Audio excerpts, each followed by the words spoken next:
Golden State Media Concepts bring you Book Review Podcast, a haven for bookworms of all ages and the widest genres, from mystery to memoirs, romance to comedy, fantasy to sci-fi. If you love to read, this is a podcast for you. It's the Golden State Media Concepts Book Review Podcast.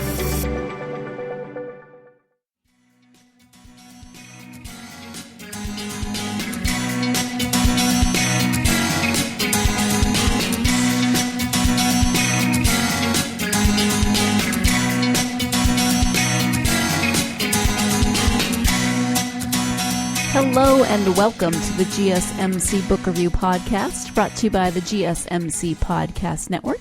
I am your host, Sarah, and I am happy, as always, to be with you on another Tuesday for another author interview. I do love doing these author interviews. I so enjoy speaking to the authors and getting to know them a tiny bit, getting to know some of the questions I have about the book as I read it. I just think it's a lot of fun. And today I am speaking with Marlena Maduro Baraf about her book, At the Narrow Waist of the World. It is a memoir, as I mentioned at the end of the last episode. It's a mother-daughter memoir. It's a memoir of growing up in one culture and moving to another culture. She grew up in Panama and moved to America when she was in high school. She attended boarding school and then ended up getting married and living in New York. So it is a very interesting cultural examination. It's also a memoir of living with mental illness, not necessarily her own, because it's her mother's mental illness, and living with that and dealing with the repercussions of how that affected the family, etc. So here is the description of that book. Raised by a lively family of Spanish Jews in tropical Catholic Panama of the 1950s and 60s, Marlena depends on her many tios and tias for refuge from the difficulties of life, including the frequent absences of her troubled mother. As a teenager, Marlena pulls away from this centered world, leaving for the United States and a life very different from the one she knows. At the Narrow Waist of the World explores the intense bond between mothers and daughters, highlights the importance of community and the beauty of a large Latin American family, and contemplates the meaning of home. If you're a regular listener of the podcast, you'll know that I really like memoirs. This one reminded me a lot of some of the memoirs we read in my history and women's studies classes in college. I was a history major with a women's studies minor. Exploring culture, exploring what it means to grow up in a certain place, what it means to move to a different place, etc. I love memoirs that teach me something, and to learn about life in Panama in the 50s and 60s was interesting. The fact that Marlena is she's from Panama. She's born in Panama. Her family is Jewish. She went to a Catholic elementary school. Just all kinds of really fascinating cultural layers to this story that I loved learning about. And then what it was like for her as a young woman, a teenager, to move to America, to go to a boarding school, to live in Pennsylvania, which has to be incredibly different from Panama. I can only imagine, especially weather-wise, moving from the equator to Pennsylvania, which is not warm in the winter. So it's just a really fascinating look at culture, but also the relationship that Marlena had with her mom, who did have mental illness and spent years at a time away in institutions, in clinics, to try to help her cope with her mental illnesses that were never fully diagnosed. In the 1950s and 60s, mental health care was different than it is now, and she was never completely diagnosed, but just how that affected the family, how it affected Marlena and her siblings, how it affected the large extended family that Marlena was a part of, etc. So just a fascinating look at relationships, culture, etc. But let's go ahead and turn to the interview now so that Marlena can tell you more about her experiences. Again, the book is called At the Narrow Waist of the World, and it is by Marlena Maduro Baraf. Oh, and I always forget this. I do have copies to give away, which is very exciting. So if you love memoirs, if you like learning about different cultures, you should definitely enter to win a copy of this book, and you'll learn more about that at the end of the episode. So now let's go ahead and turn to that interview. Hi, Marlena. Welcome to the podcast. Hello, Sarah. I'm really happy to be here. I am really happy to have you here, and we are here to talk about your memoir, which is called At the Narrow Waist of the World. Before we get to the memoir, though, if you could share a little bit about yourself, that would be great.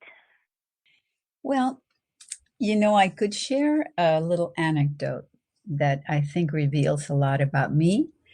I married a boy from Brooklyn many, many, many years ago.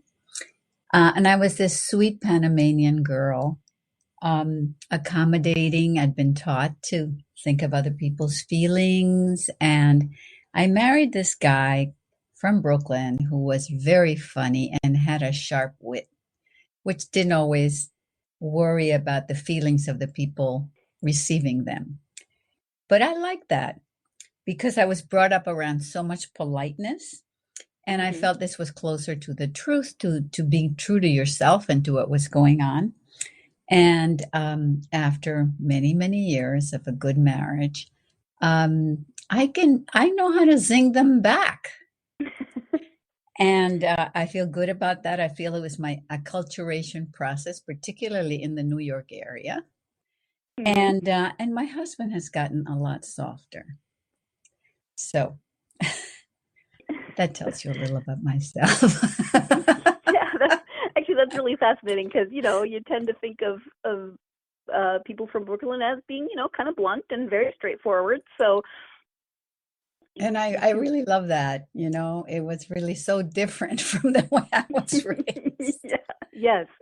You get that sense there, the whole first third of the book is so focused on, manners and all of your aunties and uncles and, that extended family always commenting on the manners, which had to have been kind of, it was your reality, but I imagine it could have been a little taxing after a while. Well, it was, it surrounded me, and it was the way of the culture in all of Panama, not just my family. So it wasn't really taxing. We can't compare it to today. So I think it was just the world around me, and you just sort of accepted. But I think underneath it, I think many women, and also the roles of women were, very different from the role of men. I think underneath, and many women have gone through this, you wanted something different. And it takes time to figure that, Right. Yeah. You want your world to be broader. Yeah. So can you give a quick kind of overview about At the Narrow Waist of the World? Well, it's a coming of age. It's often called a coming of age because I grew from a child to I go back to, 5, 6 years old, my earliest memories, to about, to the point I married, which was around 25, but it doesn't really go into too much adult stuff at all. It's sort of, growing up and sort of starting to know who you are, which of course takes a lifetime. And it's a mother-daughter story because it was, my mother had a mental illness that was sort of undiagnosed in those days. Even today, that her psychiatrist didn't want to use a diagnosis, even though he had some thoughts about it. He wanted to treat her as a whole person, which I'm very glad about. But she was into herself so much with her anxieties and her problems that we didn't get a whole lot from her. So it's about that, having this lack in your life and sort of working it out or discovering it in the writing of the book. So it's all of these things, and it's set against the background of a Sephardic Jewish family, extended family, very large, very colorful, lively, that was part of my life and really made me whole. In spite of these problems with my mother. So that gives it a little, and in this tropical country, Yeah, So and that's sort of the setting. that was one of the things that I really found fascinating about the book was just this.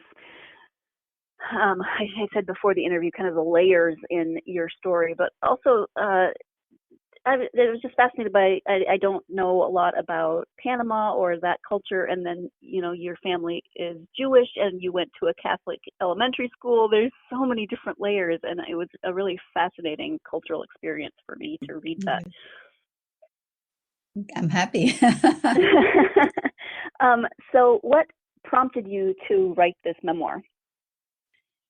Well, it was a surprise when it happened. I had had different careers in my life. I've been an editor with school books at several of the lovely companies in New York City.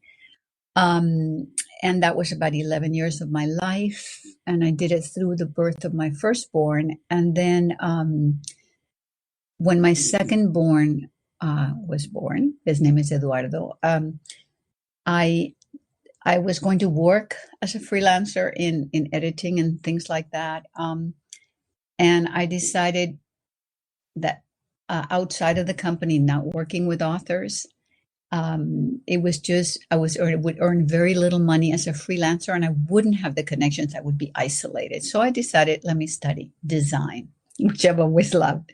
So that was the beginning of another career at Parsons School of Design. So then I did all that, and for many, many years. And then there was a lull. The economy got very bad in this country, the housing, especially 2009, around there, about 10 years ago. And so the design business was kind of at a low spot. And I decided to follow my heart and take some courses at a local college, the Sarah Lawrence Writing Institute in Bronxville, in writing workshops. And that just opened the door, and the story started coming out. But I hadn't planned it. And I think we can say that to some extent it was trying to discover my mother. And then there was a bit of nostalgia too, because I'd been out of Panama for so long. So that was, I think these were some of the motivations, but it was unplanned. Okay. This is slightly off topic, but it just made me ask, how often do you make it back to Panama to see your family? I do actually. I'm doing it about every year and a half. And sometimes my sons or wives, we have some little grandchildren. They were there with us for a family wedding of my niece. So about every year and a half, and I'm actually going in the middle of August for an international book fair where I'll be featured alongside other authors. And that's going to be fantastic to sort of bring it home. Of course, it's written in English, and language there is Spanish. But that's going to be interesting, and see how my family receives the book and all the information I've said about them with real names. Yes. Have many of them read it? My one very dear cousin and my brother, one of my brothers and my sister has read pieces. They've read a few little pieces, and they're very supportive, my siblings. But no, it's going to be a surprise. I'll tell you about it. That will be fun, yes. And you say that the book is written in English, but there is a fair amount of Spanish mixed in there. And you talk a little bit about that in the foreword of the book. Can you just talk a little more about your decision to really incorporate the Spanish elements of the writing? It was inevitable. When you are a bilingual writer, I live here, so I'm thinking in English on a regular basis. But if you throw me next to somebody who can speak Spanish as well, and my brain goes in the dual mode. So it's very, very natural. And to recreate these these stories that happened in Spanish, I couldn't divorce it completely. I didn't want the token word. So every now and then you'll have a phrase that kind of really defines the moment in Spanish. And I think, and I've been told by readers who have read it, that that's one of the most lovely things about the book, that I don't try to do like translate it literally, because that would be boring and stupid, but I will put it in a context where everything else around the phrase kind of really explains it. I might say it in a different way in English, the same thing. So it was totally natural. I think it gives it a music that plays in my own head, and it's been received well up to now. Let me hop in here so we can take our first break of the podcast. But when we come back, more with Marlena Maduro Baraf about her book, The Narrow Waist of the World. Stay tuned. You're listening to the GSMC Book Review Podcast, and I'll be right back. Do you want to be healthier, yet you just don't know what to do? All these shows telling you this and that, but nothing seems to work. Well, listen close. Golden State Media Concepts has got something great for you. The Health and Wellness Podcast, dedicated to workout trends, healthy eating habits, diet, and everything about healthy living. Join us in our banters as we help you not just live life to the fullest, but live it to the healthiest.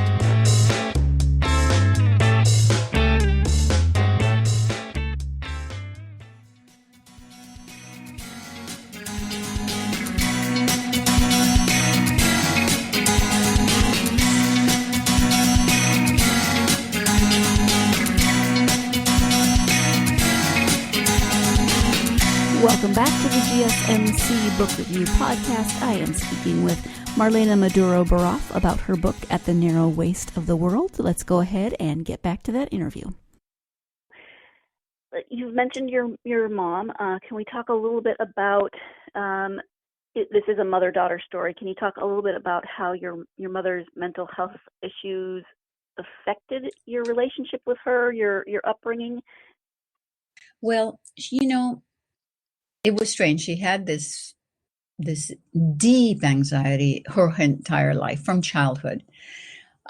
She was not psychotic. She didn't go into confusion about reality. She wasn't on that level, but she did a few times. She was paranoid for a while, and profoundly hypochondriac, which means that you think that the diseases that other people you feel a little ache and you think, oh my God, I have cancer, or I have whatever the last disease you heard about. So in that way, you are not in the reality, and you can't believe otherwise. So she was very anxious. She lived at home and, got our clothing and bought our clothing and arranged for dinners. And we had maids in Panama. Was pretty typical. But I think, and she went to some psychiatric institutions 3 times in my life, for years sometimes, because she'd get to a point, she was functioning, and then she'd get to a point where she couldn't function anymore. So my uncles and my family would say, okay, or she would say, it's time for me to go. But because she was so into herself and so driven by this anxiety, we, the kids, were left out of a lot. So it was overwhelming. I became like the mother. I became her mother because she was, sort of helpless in her behavior. And then I would give her massages and try to lower her anxiety. And I became very serious. I understand this happens a lot with children of parents who are not coping in some way. You become the adult.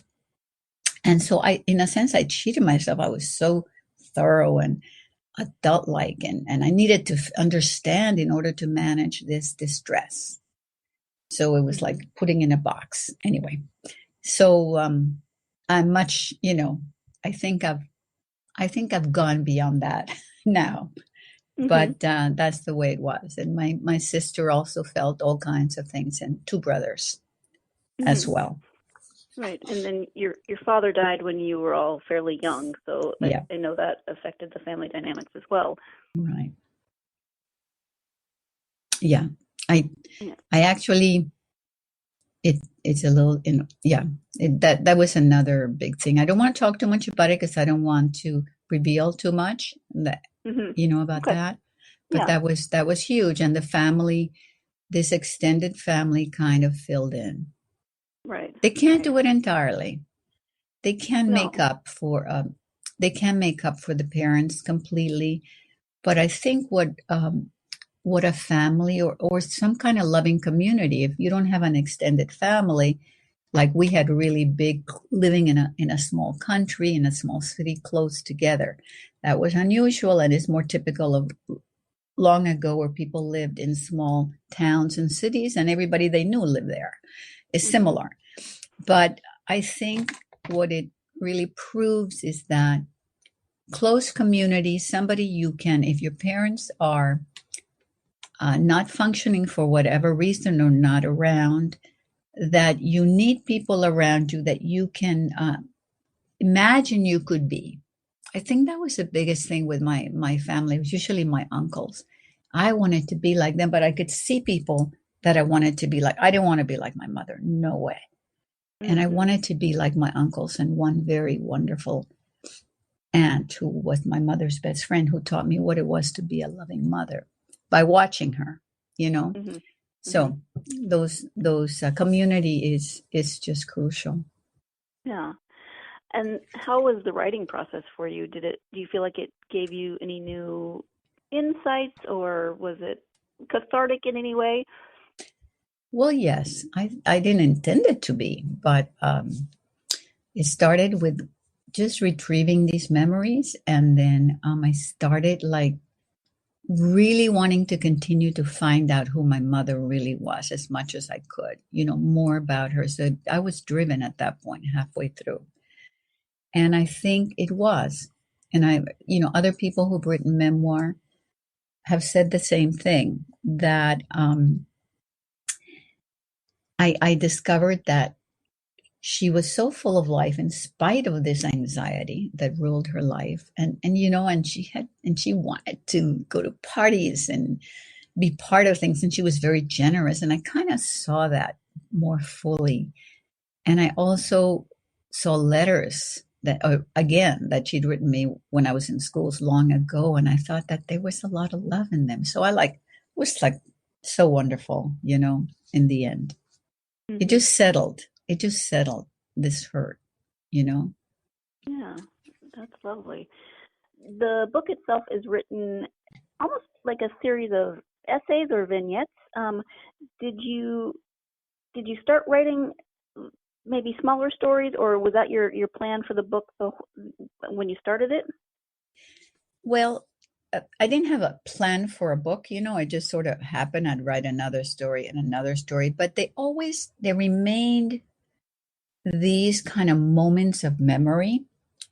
And I like that. I like that style because I wanted to go back to the visual, the smell, what somebody said, the actual feeling I had at the time. So that from the beginning, it was a collage of these memories that to my eye, and still today, feel closer to the truth, in quotes, but to, that in quotes, it's not pure exact memory, but to me, that is closer. I wanted to get to the experience. So I didn't put a lot of stuff in between. It's developed in a way that leads you somewhere. But so what was the question? Oh, that whether that came first. So I just wrote it that way, and then after the fact, 4 were picked up by literary journals and published, and that was just lovely. But that came after the fact and before publication as a book. Okay, thank you. And we've talked a little bit about the use of the Spanish in the book and the fact that you've lived really between two cultures. On your website, you talk about this process that you have embarked on to learn more about others who have had similar experiences. So right. Can you talk about your series, Soy, Somos, I Am, We Are? Yeah. All this time that I've been writing pieces of the memoir or alongside it, I started doing this thing. I noticed living in the East Coast, but I think it's true everywhere in this country, that there were so many Hispanics around me. They could be working in the kitchen or busboys or doing some incredible work of other kinds, chiropractors, just any kind of profession that you can imagine. But I saw so many, and I became fascinated because, in my country, in Panama, in Latin America, the countries were sort of isolated from each other, even though they're connected physically, many of them. So here I'm in the United States, and I start meeting people from all these other countries in Latin America that I wouldn't have met before. And I know that the histories in their countries are very different from my country, Panama. So it was fascinating to me, and then finding them all here. And then, or their parents were born in these countries. They were not, all immigrants like me. They also, we shared the Spanish language. We shared a bit of formality and kindness in how we deal with people, a little softer, I would say. We had maybe enjoyed the same music, because that is so true over most of Latin America. They sometimes they had this lively sense, because I'm sort of from the Caribbean. So if I met people from Central America or some other countries, you get this life. So I started, I wrote a piece about encountering this that came out in the Huffington Post. I think it was something about, I think the title was Living in Spanglish. Mm-hmm. And then that started me on just interviewing people face to face that I would meet occasionally. Or if I went to California once, I met, several others. I'm trying to do it in different places, face to face. And mostly I carried them in my blog, and people seem to love them. And I'm going to continue. I've done 15. I've done 15 of these interviews. And I think it's important today to learn about people who might be different from us, and who care about the same things we care, and yet have interesting histories or interesting jobs. So I think that I had a storyboard artist who does storyboards for ads or for TV shows, carpet layer, a publicist, musicians of different kinds. So and they also talk about, among some of the generalities that I've seen, is that they'll talk about, in many cases, how it feels to be seen as different, because if they have an accent or a different color, that they've had many situations in which they're demeaned, or just things that most people would not pick up that are in the air. They hear them, where they're considered less than others. So that was one of the things that just came up in a lot of the interviews, and what they had to overcome. And the other thing, I'm just fascinated by this. That's why I'm going on about it. It is fascinating. I really am, and I want to continue. Maybe I'll do a little collection in a book of this. But the other thing that struck me, that almost everyone mentioned, that like if they had come to this country when they were young, and maybe they had to learn English or some other ways, there was always some teacher, usually like a teacher, that kind of gave them a chance, that believed in them somewhere in their life. Sometimes a person at a job who changed their whole life because they believed in them.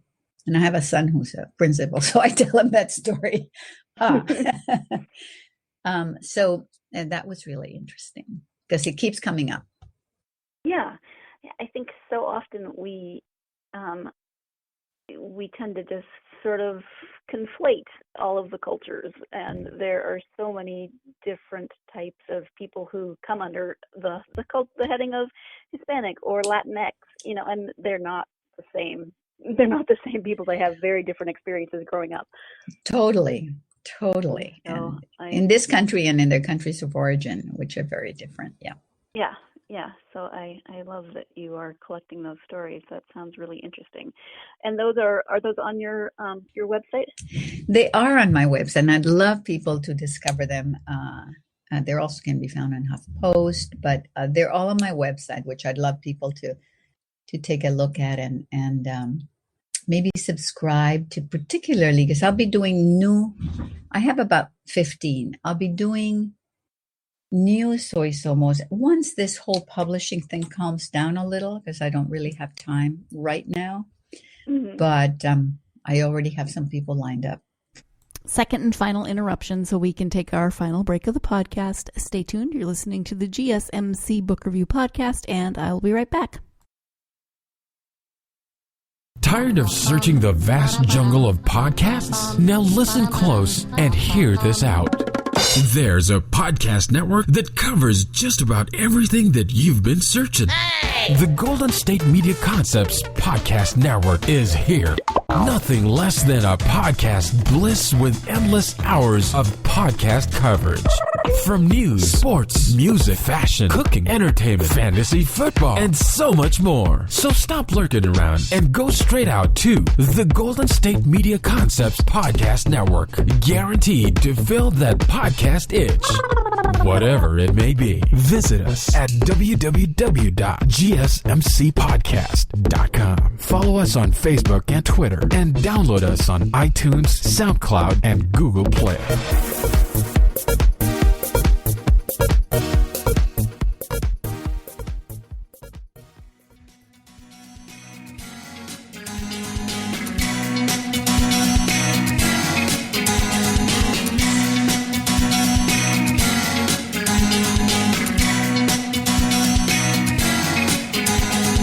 Welcome back to the GSMC Book Review Podcast and the conclusion of my interview with Marlena Maduro Baraf about her memoir, At the Narrow Waist of the World.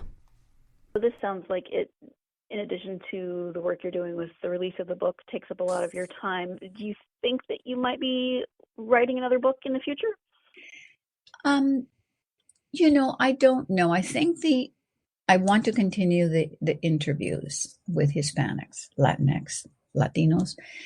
I'm a very curious person, and I have in the very back of my mind exploring, trying to write a fictionalized or a piece of fiction, a short story, probably to start rather than try a book. But I think it'd be very interesting to try something different.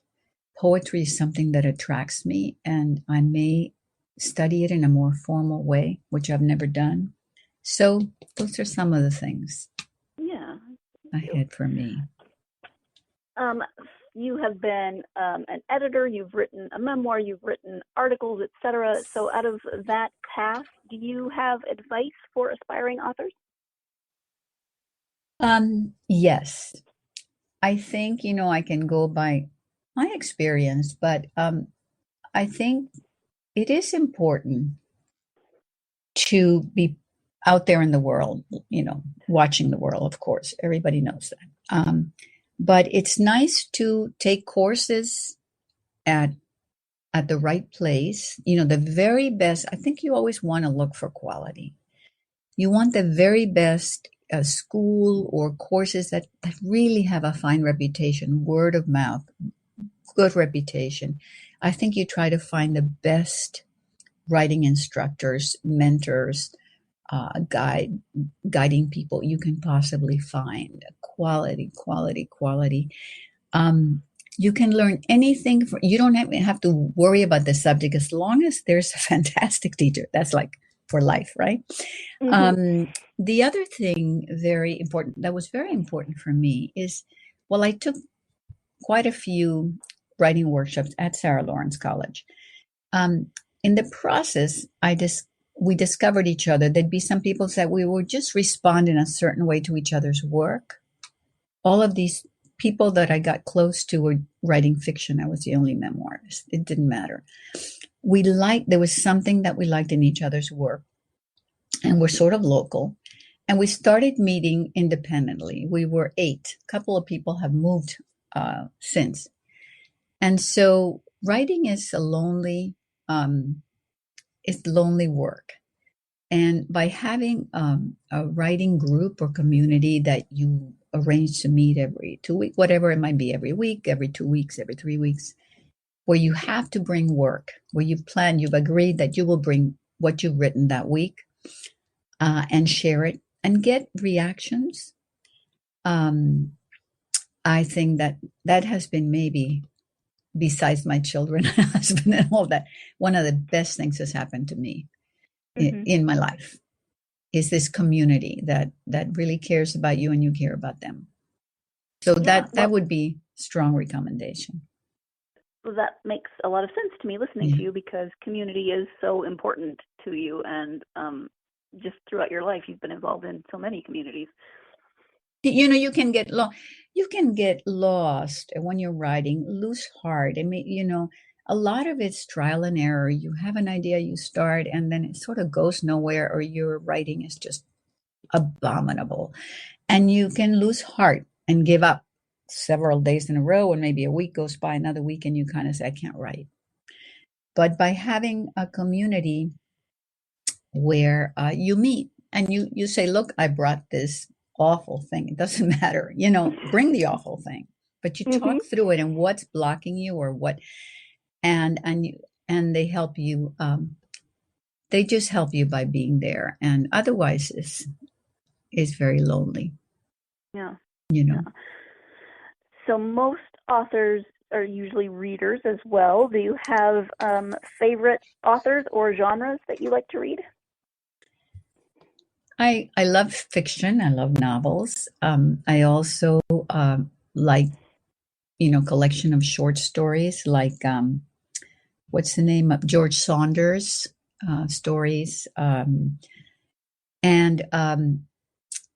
fiction. What I go for, I think, when I hear about a book, I go for when I hear that something is beautifully written, inventive, or something strikes me that is original, something I haven't read before, that attracts me. And I'm reading, for example, The Parisian, which is a novel by a Palestinian, very complex, rich novel about family and events. I'm about to read On Earth We're Briefly Gorgeous, which is written by a Vietnamese American now, Vietnamese American, Vietnamese born, who is a poet. And now people have been waiting for his novel because he's apparently such a great poet. I haven't read his poetry. So I'm attracted. And I guess in these examples, I'm attracted by writers who come from different worlds, actually. Mm-hmm. And as I even see it when I mention those two. But the other thing that I've, of course, read almost all are memoirs and novels by Hispanic writers in this country.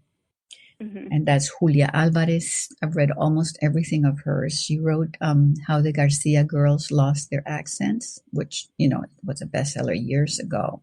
And, many people have read. There was an author who writes beautifully called Marie Arana. And she wrote a book, American Chica is called. And she was born in Peru to a Peruvian father who was an engineer working for one of the mines, American mines or something, and an American mother growing up in Peru. Now she lives in this country. She's brilliant. And she writes about the two halves of her.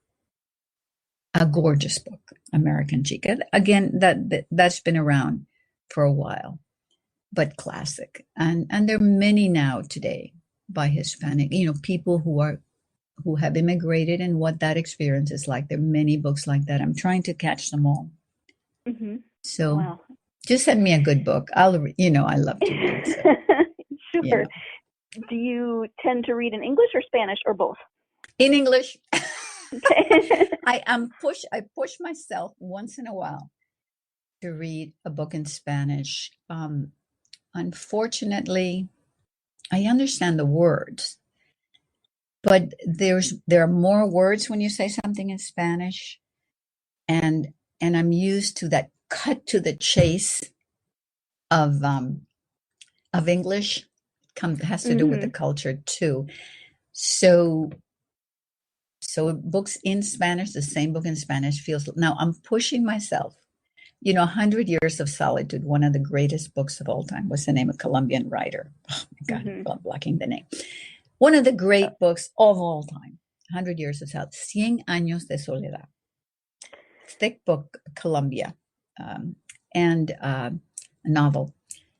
I read it, I tried reading it in Spanish long ago, and just getting bogged down with all these people in the jungle and these names and it was just going on forever. And then I read it eventually in Spanish and discovered that it was magnificent. And then I read it back in Spanish because you can't compare. Now that I did it, and I've done it with a few books, is that there are things related to the culture that just, however wonderful a translator you have, will not, when you read, you just won't get the associations that come from knowing the culture. So anyway, I don't read too many in Spanish, but I should. Well, I'm impressed. I mean, anybody that's bilingual or multilingual is impressive to me. So it's Gabriel Garcia Marquez. And that's right. Author. That's right. Yeah. Who died recently. As soon as you said it, I blanked on his name as well. Yeah, and it's like considered, one of the maybe 20 greatest books of all time. It always novels. shows up on those. Yeah. Yep. Yeah. You've mentioned your website and you've mentioned some social media. So if you can tell folks where they can find you online, website and social media, that would be great. Okay. And my website is my full name, which is www.marlena, Marlena, Maduro, Maduro, which is my maiden name. And the last part is Baraf, B as in boy, ARAF as in Frank.com. So it's Marlena, www.marlenamadurobaraf.com. That's the website, and you can see in the blog things about the book right at the beginning, memoir. Also, the Soy Somos, many of them are there, and other writings I've done. And I'd love if you would subscribe or send me messages when and if you read the book. Would love to hear from you, really. The other social media, I have, I'm on Facebook. My author page is Marlena Maduro Baraf also, and whatever Facebook book's in the front, I don't have it in front of me, but it's under my long name. I'm on Instagram too, with the 3 names. And what else? I'm Facebook, Instagram. I'm on Twitter too. I think on Twitter, I'm just Marlena Baraf on Twitter. And I'm active in both. Oh, and I can tell you something, because would like to encourage your readers to look into this. I started, I think that my book, At the Narrow Waist of the World, it has a bonus content, which is you learn a little bit about Panama. No? Would you say? Sarah? Yeah, absolutely. Quite a bit. So I decided that I have 2 Panama hats, made in Panama, that when I go there, I picked one up and then I picked another. And we usually has a black band, but not always black band. It's been in movies. It's ubiquitous. It's a classic. It's a little classic, made of straw, beautifully made of straw, very finely woven straw with a band, and medium size usually. And I've asked anybody who reads the book, sometimes with a bookmark, to post a picture of themselves with a Panama hat or any other hat. So I've gotten some funny ones, Texas hats, little cloches, holding the face of the book, So we're having fun. I have it on my Instagram, that campaign, and it's just to have fun and to keep the kind of the face of the book out there in front of people. And so I'm having fun with that. It's easier than a lot of the other stuff I have to do right now. Well, and it's also, some of those are on your website. I saw them as I was scrolling through your website earlier. So Yes, I there's a did lot a of, blog post about this little campaign. Yes. lots of fun pictures. Yeah. Well, Marlena, we have talked about the book. We've talked about writing. Is there anything that we haven't covered that you would like to speak on now? Not really. I think we've said a lot. Okay. And I'm very grateful to have been invited to participate in this, and wish me well. The launch, the book, the pub date, the official pub date is August 6th, and which is, I think I counted 10 days from now. Yes. Wow. And it's available now in Amazon and whatever, bookstores, and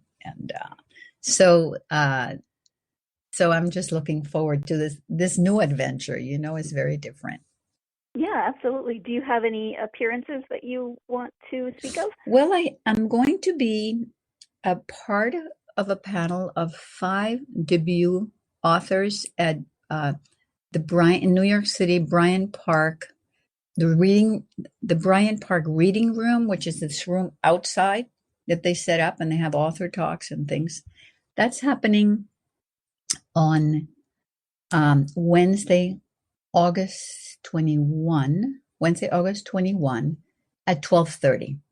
It's like 12:30 to 1:30 kind of thing, not long. And then we have somebody interviewing us, and we'll read a little from our book. So that's happening on August 21st, New York City, Bryant Park. And then I'm having like the official launch because, the end of August, I'm going to be in Panama for the fair there. So on September 15, I'm having like the celebration, the launch at a local Barnes and Noble in Eastchester, New York, which is in Westchester, not too far from New York City. And that's happening on, what did I say? September 15th. And I think, which is a Sunday, we're doing it at 4:00. And that's going to be a lot of fun. Yeah, absolutely. It sounds like you've got a busy couple months ahead of you. Yeah. Well, thank you so much for taking the time out of your day to speak to me about the book, At the Narrow Waist of the World, and your writing. I really appreciate it, Marlena. Thank you, Sarah. Thank you once again to Marlena for coming on the podcast and speaking about her memoir, At the Narrow Waist of the World. It was so much fun to talk to her. I really enjoyed listening to her and hearing about her experiences, hearing about the experience of writing this memoir, hearing about her work with We Are. I don't know if I just remembered that incorrectly, so I do apologize. But thank you so much to Marlena. Thank you, as always, to you, my listeners. If you are interested in reading a copy of At the Narrow Waist of the World and would like to enter our giveaway, all you have to do is go to our Facebook, Twitter, or Instagram pages, GSMC Book Review, Facebook, Twitter, or Instagram. Comment on this post. It is episode 172, interview with Marlena Maduro Baraf, and you will be entered to win a copy of At the Narrow Waist of the World. That's it. GSMC Book Review, Facebook, Twitter, or Instagram. Comment on this episode and you'll be entered into that giveaway. As always, please do like the post, follow us on social media, etc. All of those things help us out immensely, and I would greatly appreciate it. So thank you again to Marlena. Thank you to you, my listeners. Hope you're having a wonderful week so far. We're almost into August, which is crazy. We are over halfway through the year, but whatever you're doing this week, I hope you find time to get yourself lost in a good book. You've been listening to the Golden State Media Concepts Book Review Podcast, part of the Golden State Media Concepts Podcast Network. You can find this show and others like it at www.gsmcpodcast.com. Download our podcast on iTunes, Stitcher, SoundCloud, and Google Play. Just type in GSMC to find all the shows from the Golden State Media Concepts Podcast Network, from movies to music, from sports to entertainment, and even weird news. You can also follow us on Twitter and on Facebook. Thank you, and we hope you have enjoyed today's program.